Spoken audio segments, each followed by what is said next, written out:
October 9th meeting of the Portland City Council. I'm the current council president.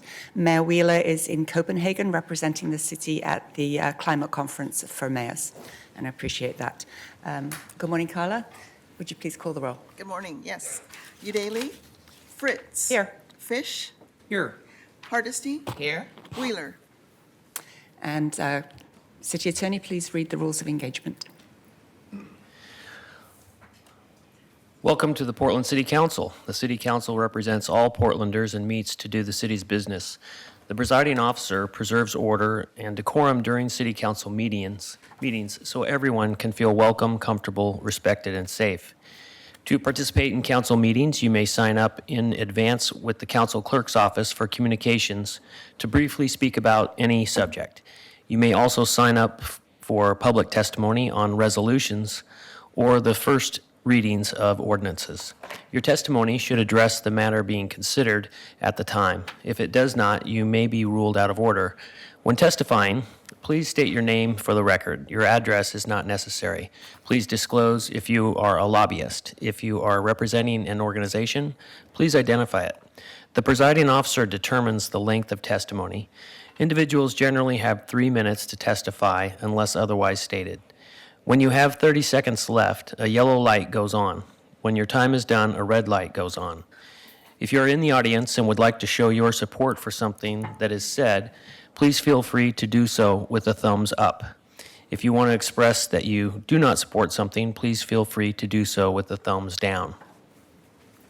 Please remain seated in council chambers unless entering or exiting. If you're filming the proceedings, please do not use bright lights or disrupt the meeting. Disruptive conduct such as shouting or interrupting testimony or council deliberations will not be allowed. If there are disruptions, a warning will be given that further disruption may result in the person being ejected for the remainder of the meeting. After being ejected, a person who fails to leave the meeting is subject to arrest for trespass. Thank you for helping your fellow Portlanders feel welcome, comfortable, respected, and safe. Thank you. And welcome. I understand we have students from Oregon Episcopal School here this morning. I've heard that Oregon Episcopal School students are some of the smartest in Portland. Is that right? Thank you for visiting. I hope you enjoy the proceedings. Would you please read the first item? Item 946, request of Dorothy Holland to address council regarding Portland Gray Panthers. Does the group want to come up together or just one at a time? So could you read all the similar items, please? 947, request of Sally F. Franzman Cecil to address council regarding Portland Gray Panthers. 948, request of Carol L. Long to address council regarding Portland Gray Panthers. And 949, request of Edith J. Gillis to address council regarding Portland Gray Panthers. And 950, request of Lou Church to address council regarding Portland Gray Panthers. Thank you.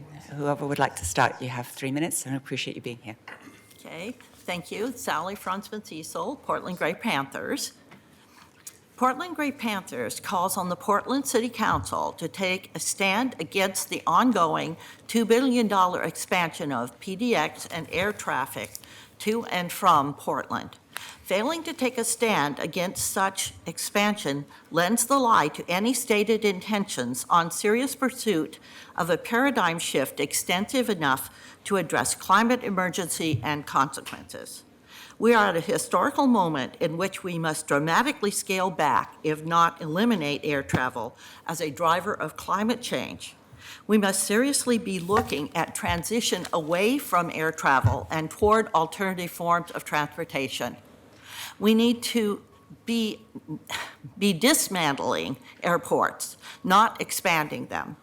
We cannot keep on with business as usual. Failing to actually make the changes we must make is the kind of irresponsibility that is leading us from climate emergency to climate catastrophe.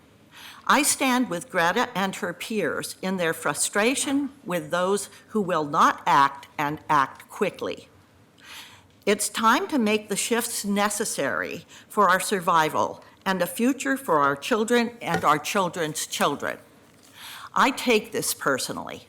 How dare you fail to at least raise your voices and act at least that much on behalf of me, my children, grandchildren, and great-grandchild. Portland Gray Panthers is asking that you take an official stance as a city council in opposition to the expansion of PDX and air travel via Portland. We have the position, you have the position and responsibility to speak and act for everyone in present and future generations, not only for Portland, but for the world. Thank you. Hello, my name is Edith Gillis. I'm a member of the multi-generational, integrated, intersectional issued Portland Gray Panthers and a member of Extinction Rebellion. I'm going to talk quickly, but I have everything in writing so you can get it later.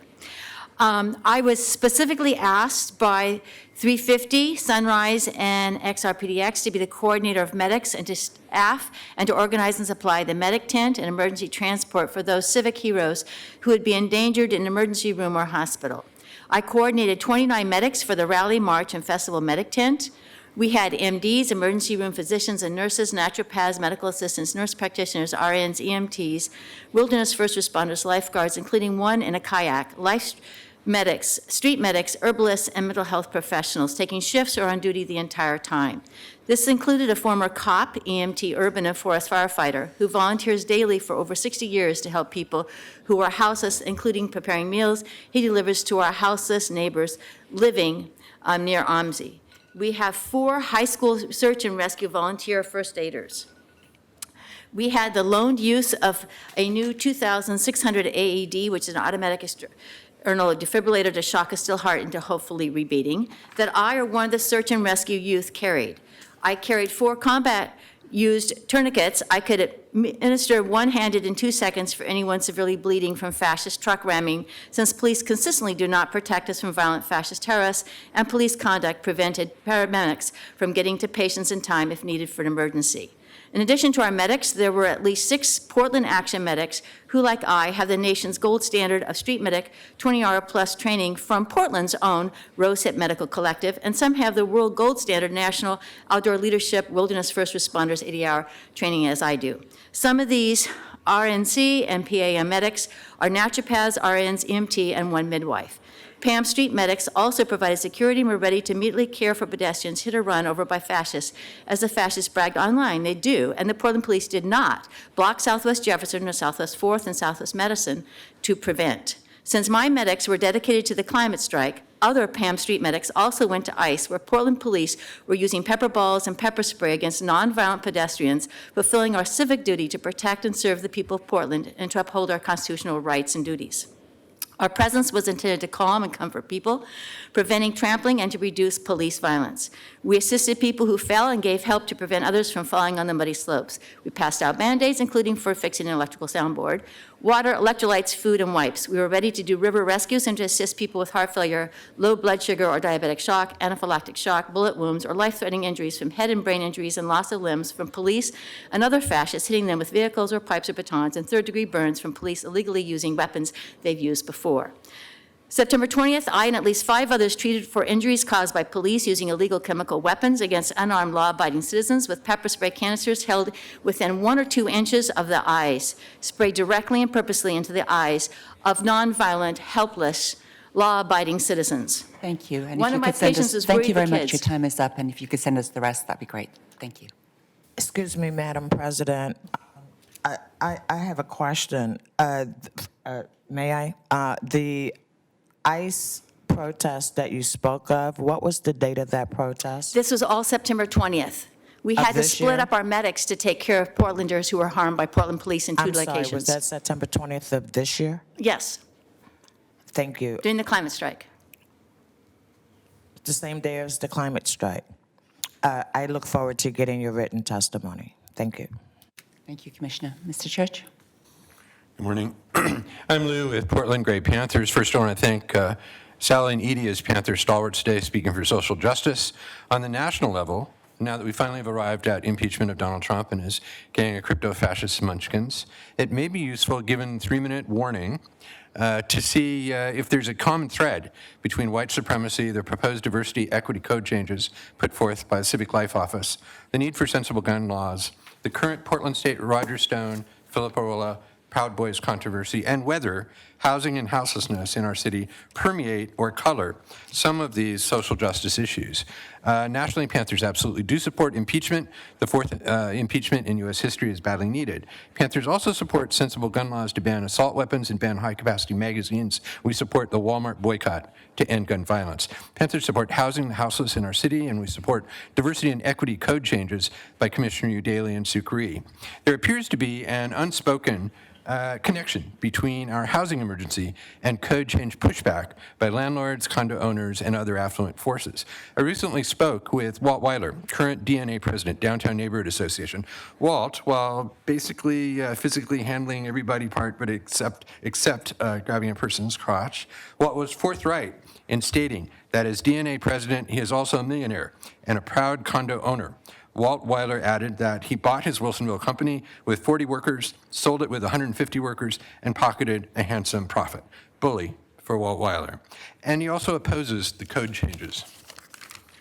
Local print media has focused a good deal of animus against Commissioner Udaley and suggested a titanic level of discord on City Council.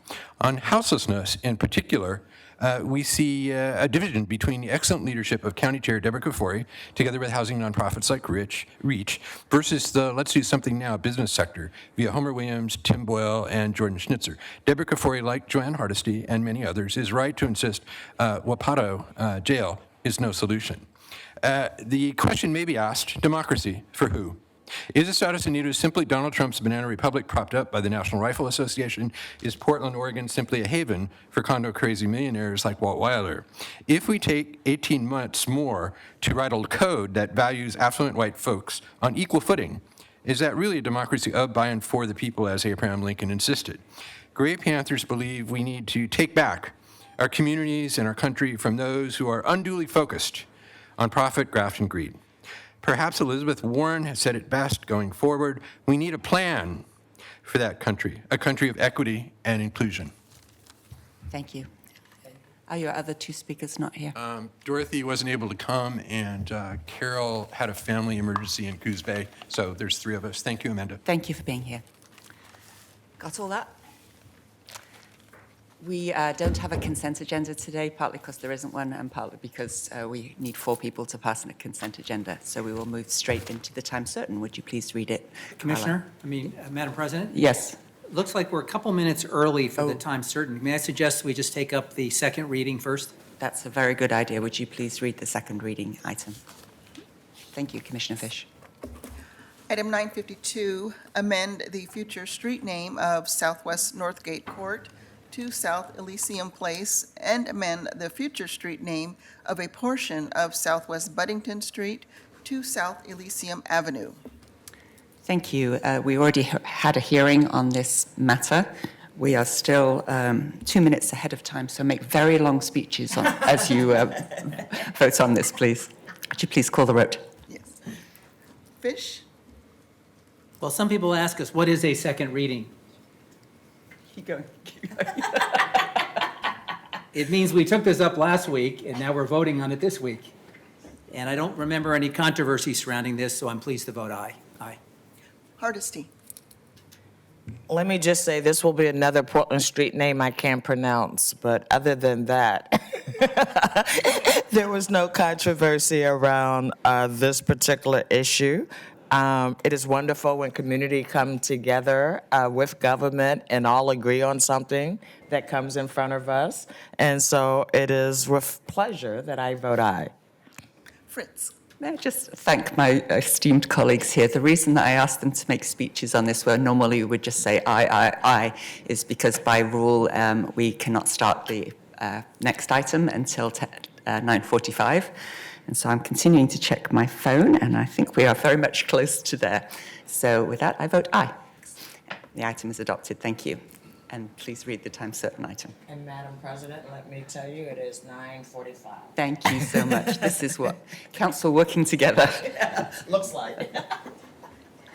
Item 951, proclaim October 14, 2019 Indigenous Peoples' Day. I know that Commissioner Fish joins me in feeling immense satisfaction that we are proclaiming Indigenous Peoples' Day, having done away with the previous reprehensible name of the national holiday in Portland. And so it's my great pleasure to welcome everybody here, to accept the welcome from the elders who are with us as we are on their lands, and to invite Elizabeth Edwards, the Director of the Office of Government Relations, to open and introduce the invited speakers. So what is that? Is that outside? Is that inside? What is going on? It's outside construction. It's outside construction. Thank you. Thank you. I was so focused, I didn't really hear it. I vaguely heard it, but.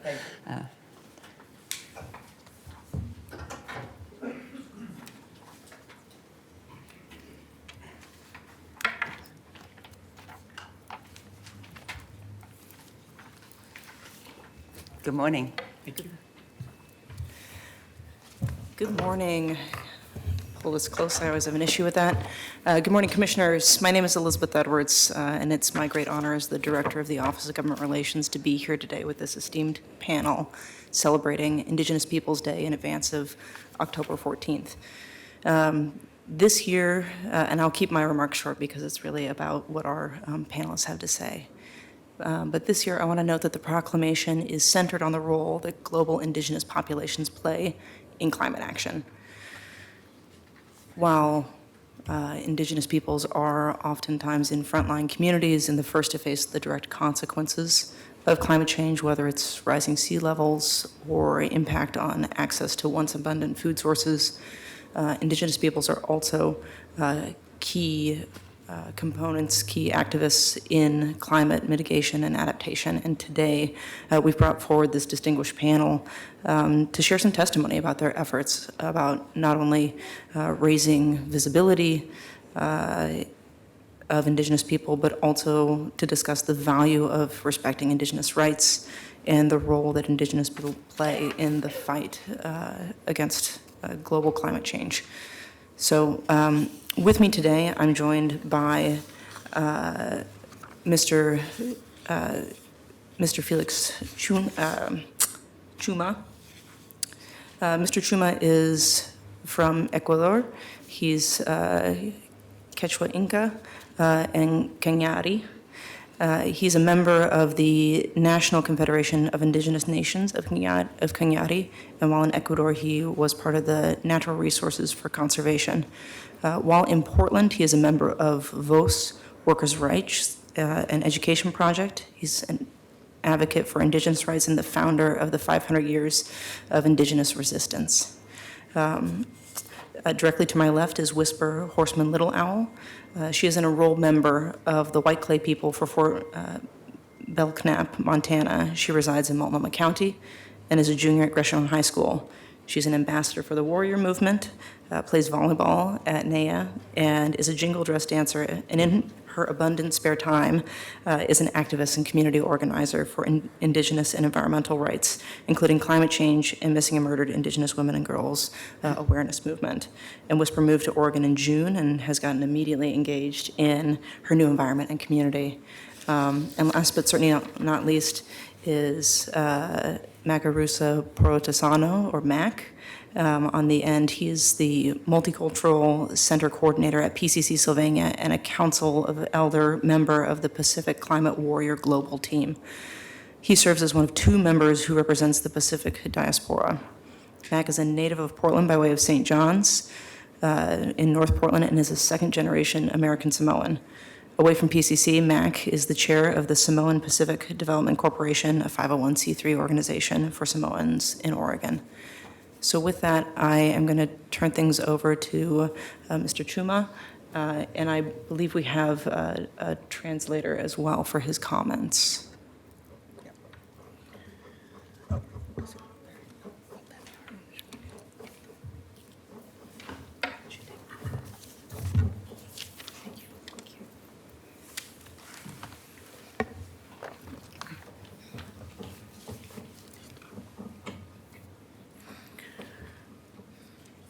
Buenos días a todos. Proclamación Día de los Pueblos Indígenas. Mi nombre es Félix Chuma Pinguil, un hijo de la resistencia de 500 años, originario de la Confederación Quichua, Cañari Inca Ecuador, Mundo Andino Indígena. Con el profundo respeto y permiso de nuestros mayores y todos de la gran nación Aviala, América, Norte, Centro, Sur y de los consejos de gobiernos indígenas, honorable alcalde, disculpe que no puedo pronunciar, comisionados, autoridades, funcionarios, pueblo en general de la ciudad de Portland. Con sus respectivos permisos profundo de gratitud, voy a compartir unas cuantas palabras en alusión a la proclamación de los pueblos indígenas y restaurando el cambio del día de la conquista de Colón por resistencia de nuestra gente y nuestros aliados. Las naciones indígenas hace 526 años caminamos firmes en defender a su madre tierra, territorio Pachamama, sus recursos naturales, equilibrio ecológico en la biodiversidad. Sin ella no podemos hablar de las costumbres, valores culturales, de música, arte, educación, salud, vivienda y otros proyectos. En el aire no se podrá construir. Los modelos geopolíticos, geoeconómicos, gubernamentales de turno han aplicado una visión unitaria, individual, de mercado, competencia, de producción entre seres humanos, dejando brechas grandes, diferencias de desigualdad, discriminación, corrupción abismal. Los grandes ideólogos economistas, planificadores de modelos como capitalismo, neoliberalismo, socialismo, comunismo, cristianismo, ismos han quedado mudos sin respuesta a solución a los conflictos, brechas, diferencias sociales. Las naciones indígenas son los guardianes, protectores y defensores de la riqueza, diversidad natural, renovables y no renovables, que producen alimentos a otras funciones para las grandes ciudades del mundo. Las naciones indígenas constantemente vivimos la invasión neocolonialismo de empresas transnacionales, petroleras, mineras, hidroeléctricas, saqueo, contaminación de sus tierras, como pesticidas, fungicidas, agrotóxicos, secando los ríos, lagos, envenenando, contaminando con mercurio, plomo, provocando corrupción, enfermedad, muerte de cáncer, deformación de otras enfermedades sobrenaturales, persecución, represión y muerte a líderes indígenas, consecuencia, migración. Con todo esto causando desastres en cambio climático.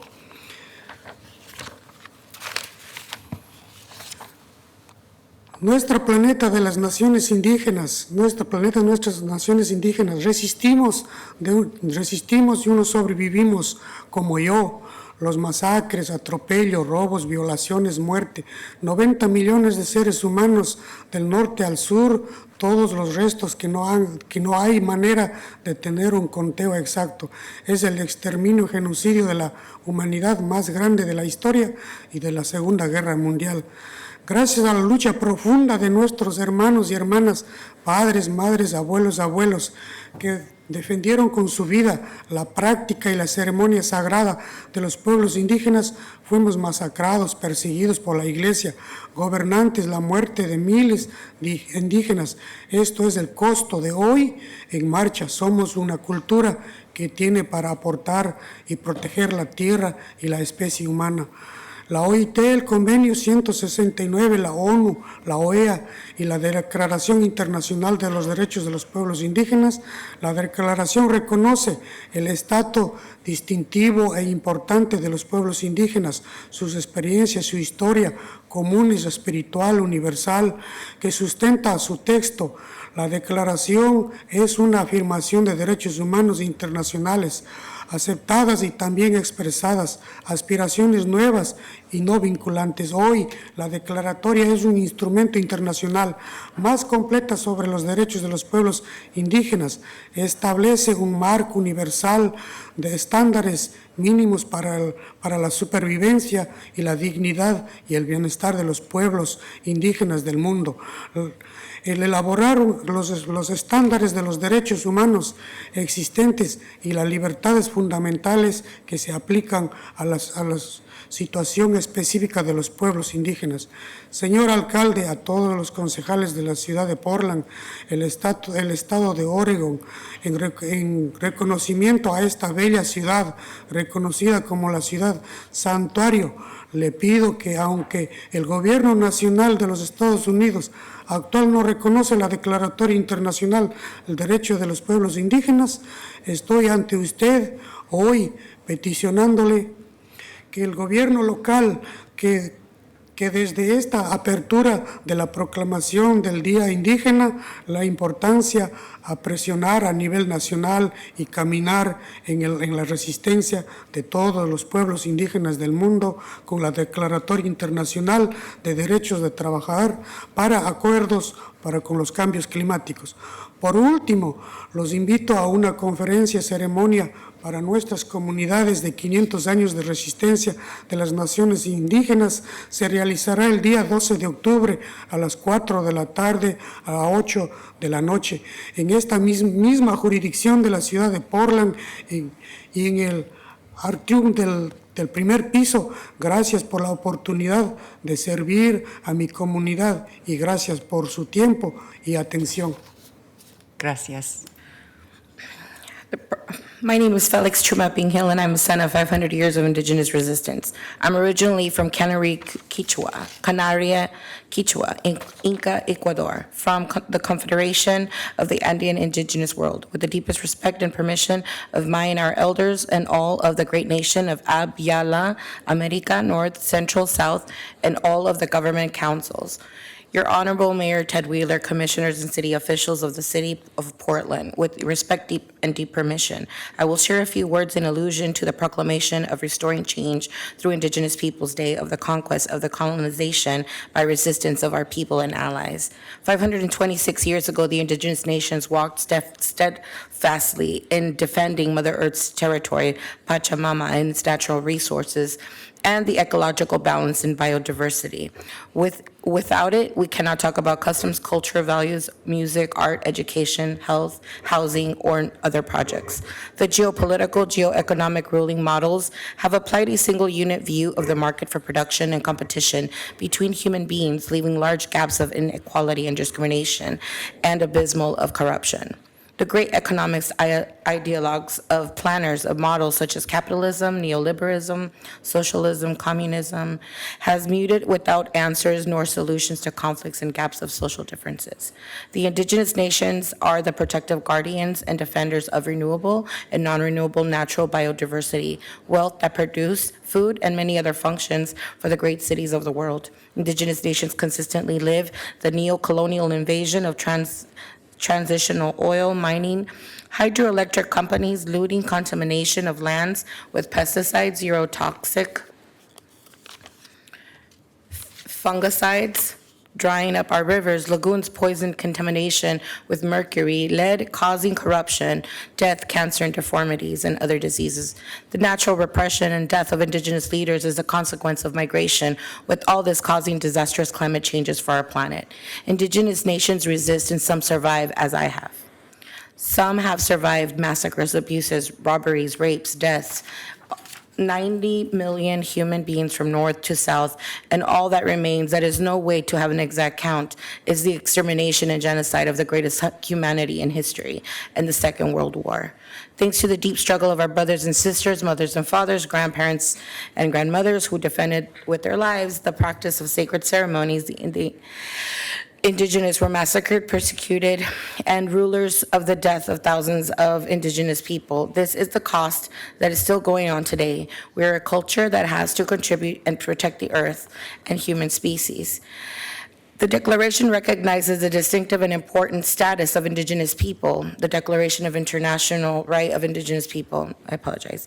This common historical experience and universal spirit that underpins their text. The Declaration is an affirmation of accepted international human rights and also expresses new and non-binding aspirations. Today, the Declaration is the most comprehensive international instrument on the rights of indigenous people. It establishes a universal framework of minimum standards for survival, dignity, and well-being of the world's indigenous people, and develops the existing human rights standards and fundamental freedoms that apply to the specific situation of indigenous people.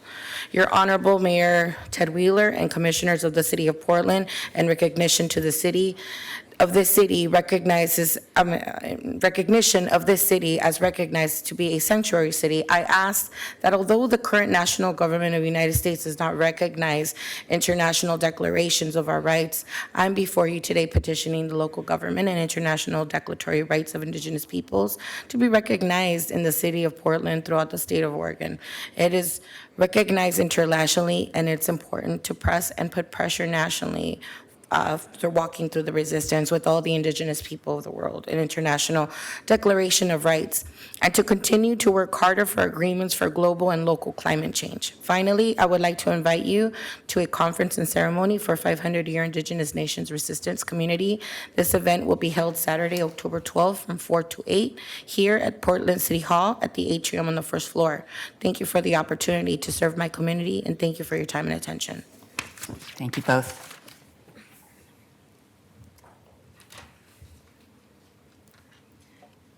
And now I'd like to introduce Whisper Horseman Little Owl. Na'a ni'ina staken, neat time. Na'a na'at, a'a ninita, ni'id dana, tsana na wu, ina hidan, neat time. the na nit that's ni na not. What da na get that's na ni se hit basset that whisper horseman little level. Na has in it na. Hello, good morning, my relatives. I'm a White Clay woman from the agency in White Clay People's Country. My family is the Stiff Arms, and I'm from the Black Lodge clan. My name is Big Woman, but Whisper Horseman Little Owl is what they call me. Can you move the mic just a little closer? Yeah, just like that. Okay. Laura John, the Tribal Relations Director at the City of Portland, asked me to speak about the importance of Indigenous Peoples Day, which is on October 14th. Indigenous Peoples Day is a day that celebrates and honors Indigenous peoples and commemorates our history and culture. As a high school student at Gresham High School, a very diverse high school, I have had the opportunity to meet and get to know students of different ethnic backgrounds.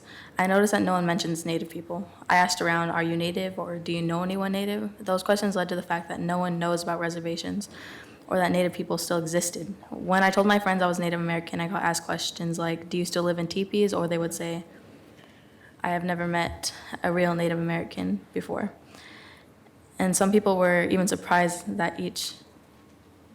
learn that each tribal nation had their own language.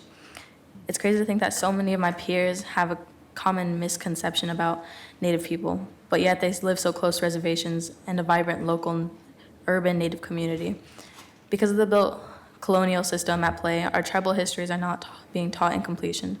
Therefore, the ignorance continues, and my peers continue to grow up and if not corrected, will believe that we're not here. This happens a million times over and over again throughout this city and our nation. You know, Christopher Columbus brought with him a goal of making profit, of taking from the land to create commerce. 500 plus years today, the same pillaging continues to drive our planet further into climate crisis and lead us into ecological collapse.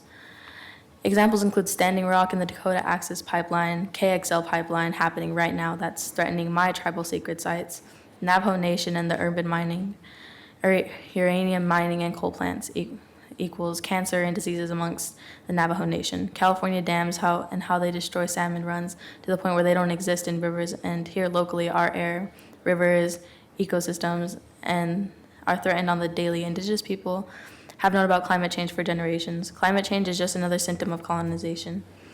We are fishermen, hunters, gatherers, gardeners. We are the children of Mother Earth, and we carry this connection throughout the generations.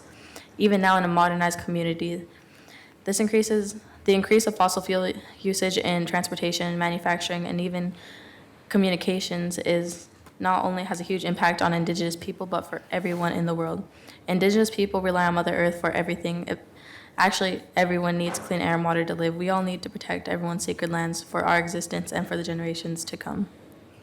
So instead of honoring colonialism, I'm happy that Indigenous People Day is being celebrated to call forth the reconciliation and honor our people in a good way.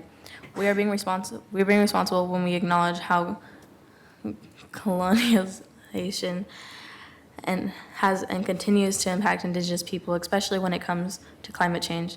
This is one way for non-natives to not only notice us, but to notice what's happened on the land they're standing on right now, and how they can help end climate capitalism and invest in real solutions like keeping the oil in the ground and invest in green energy.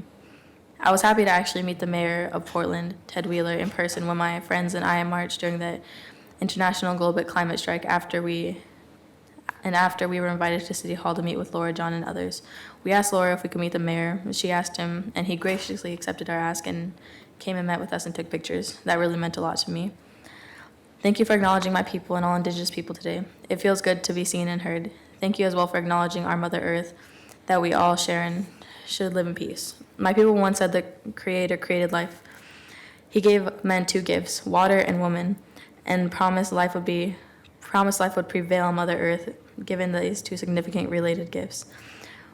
Water is honored as a sacred gift because it would provide life to all life creations. Likewise, Aani women have a higher honor and purity than men because we are able to nourish and give life. Aho. Thank you. Commissioner Hardesty? Thank you, Madam President. I just want to say, I just couldn't imagine being a high school kid in city council chambers reading a statement.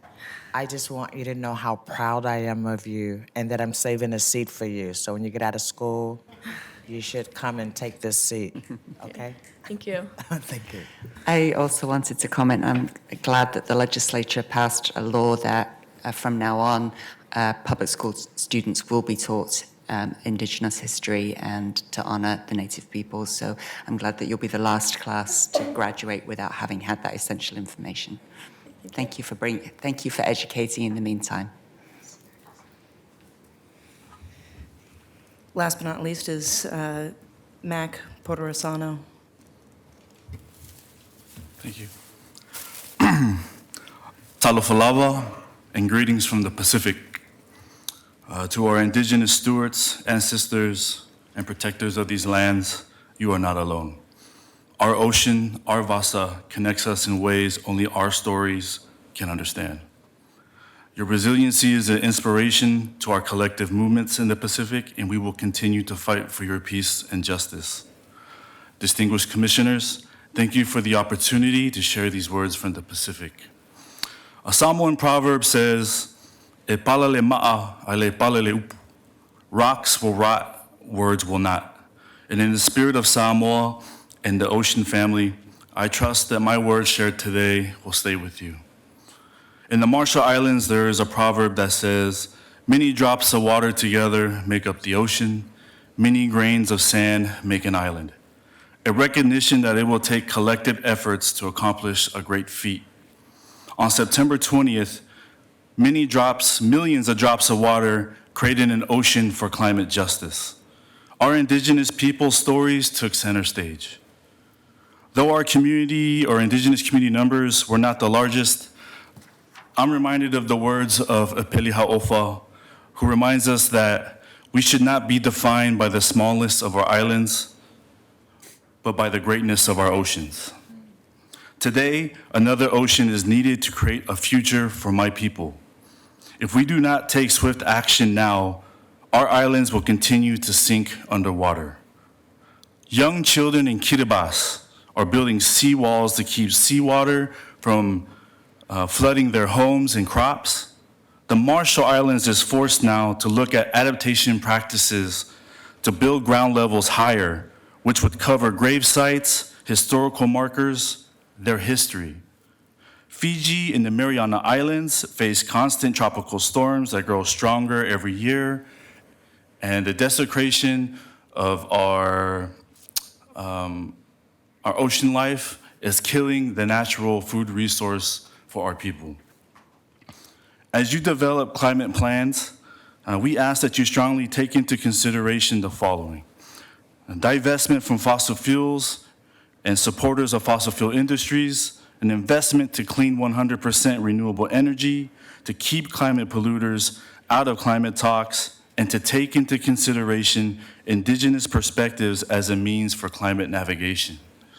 In the Samoan language, the word for ocean is Vasa. Broken down, Vasa literally means sacred space.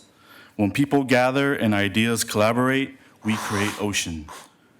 And for some of us who have been in the deep sea, ocean can be a very scary place without a vessel and proper navigation. As council members, you have a responsibility of creating vessels for our journey in ocean.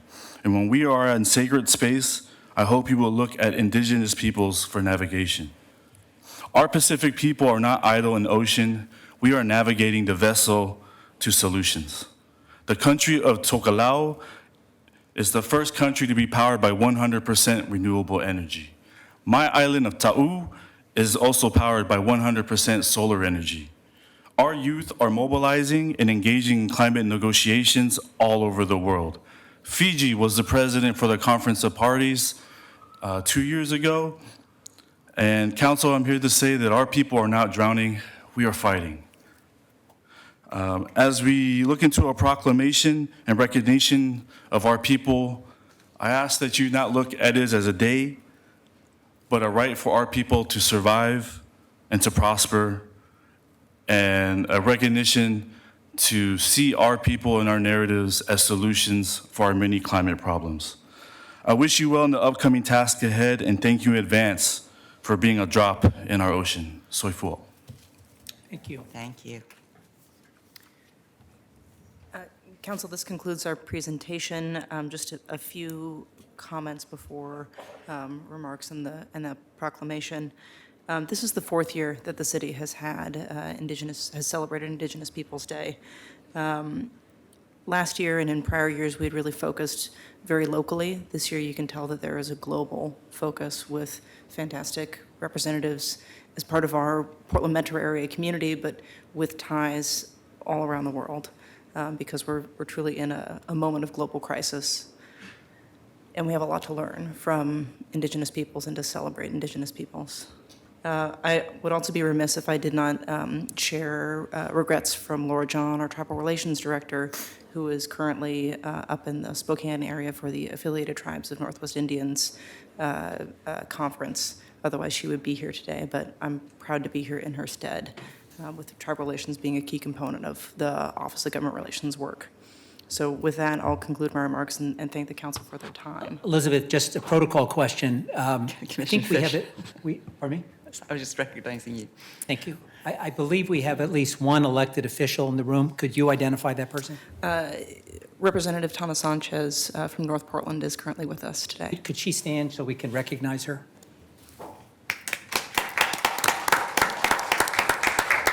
Thank you for being here, Representative. Commissioner Fish, do you have additional comments? Do you want us to do you want to do the proclamation first and then comments, or No, comments? Comments first. Well, let me begin by thanking our outstanding panelists. I understand the young woman from Gresham High School is a junior. Yeah. I have a sophomore at home in high school. And I want to echo what my colleague said about your poise and the presence that you have brought to this proceeding.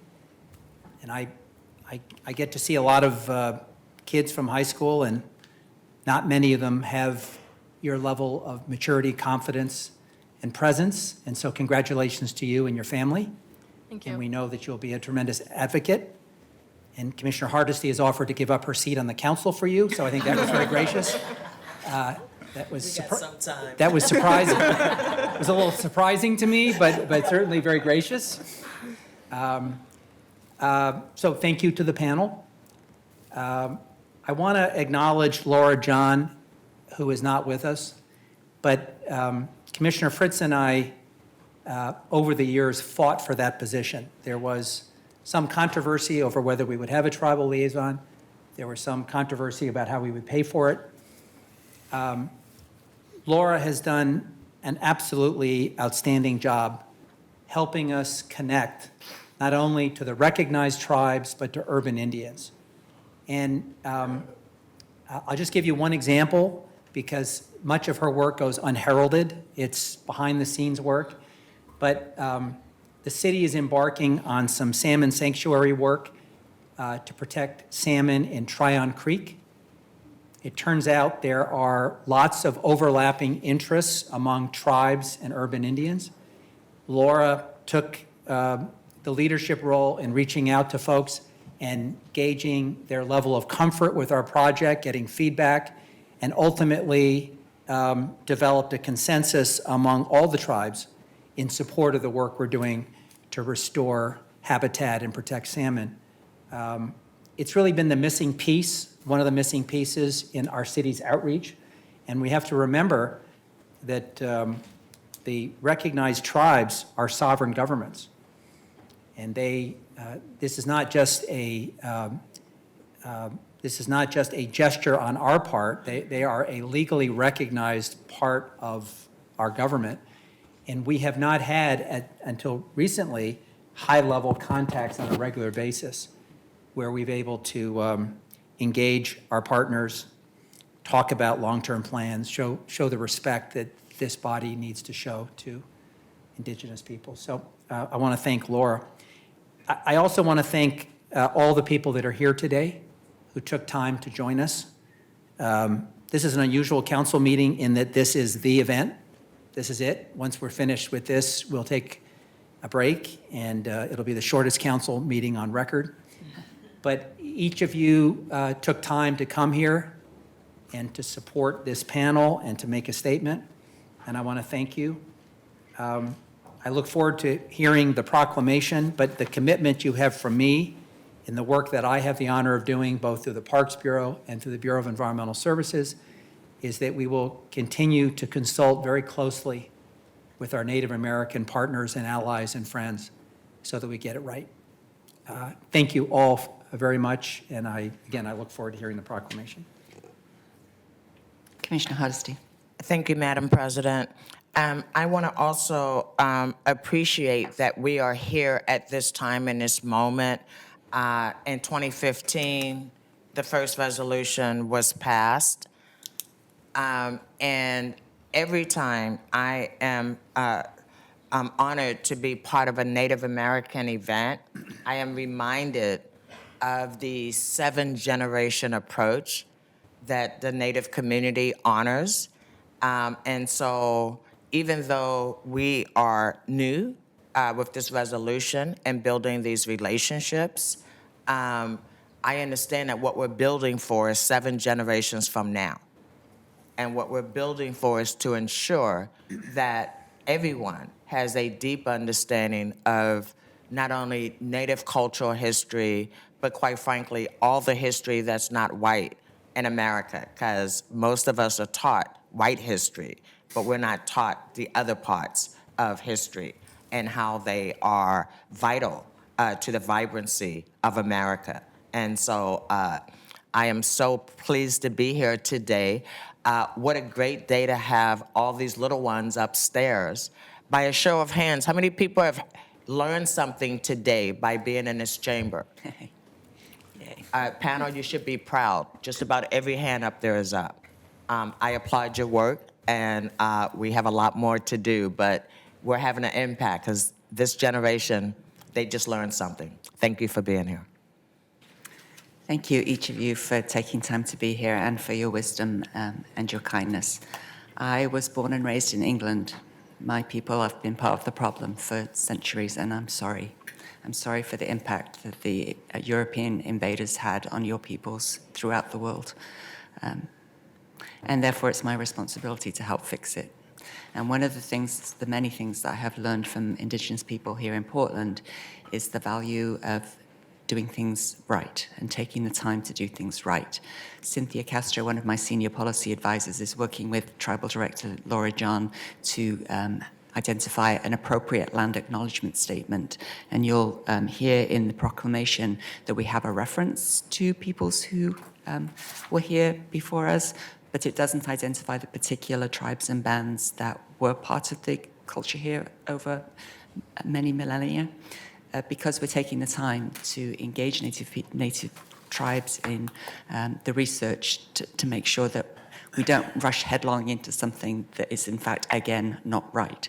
We want to do it really carefully. So I want to acknowledge that and just tell you that I'm blessed to, by treaty, be here.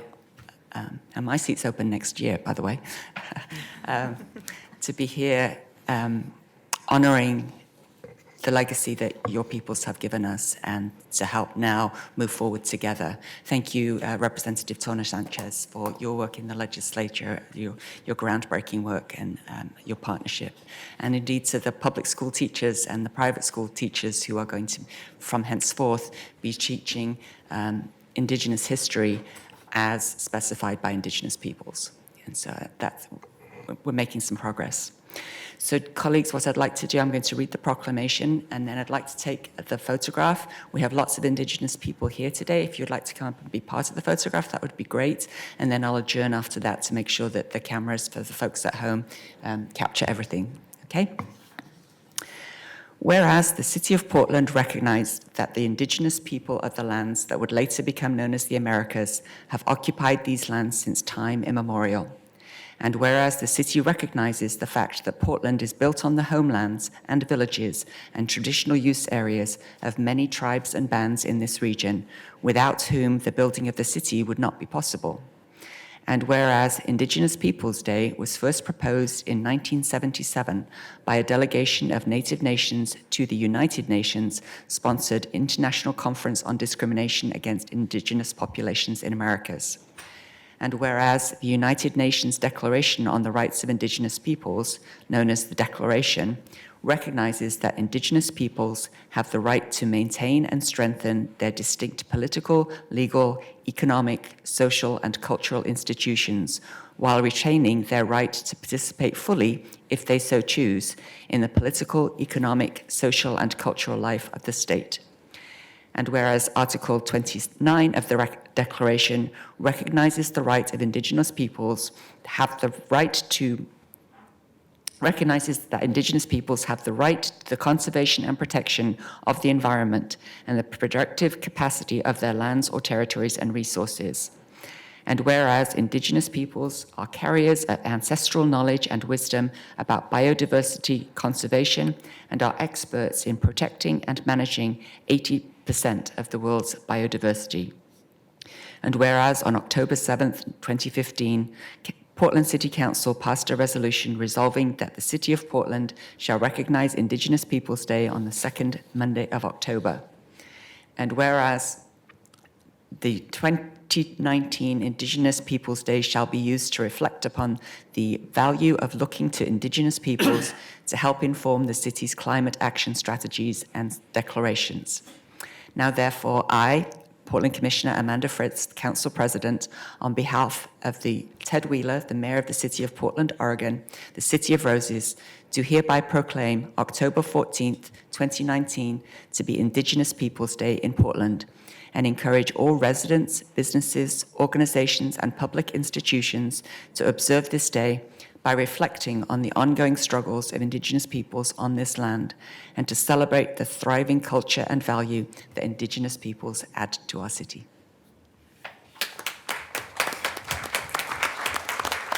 And so if everybody who would like to participate in the photograph, please come up. Ms. Hostman Little Owl, I'm going to give the proclamation to you. I hope this is just one of a long career of activism for you.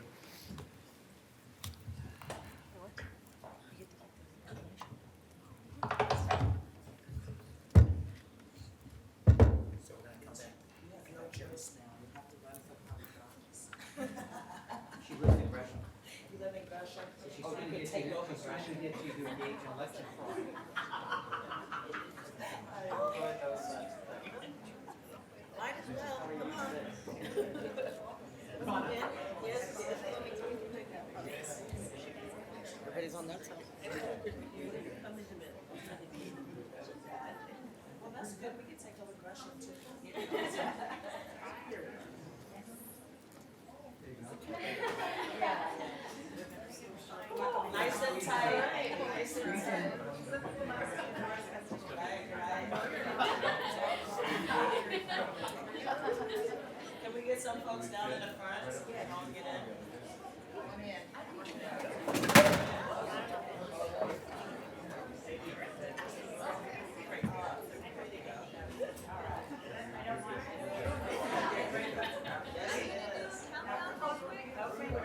Oh, they're still coming, come on.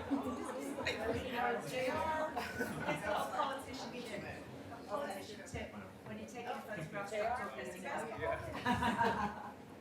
okay, if everyone's Lay on the ready. table. 3, 2, 1. I'm gonna take a couple more. 1, 2, 3. Smile. 1, 2, 3. 1, 2, 3. All right. Thank y'all. Thank you. Just so you know, it's not that kind of party.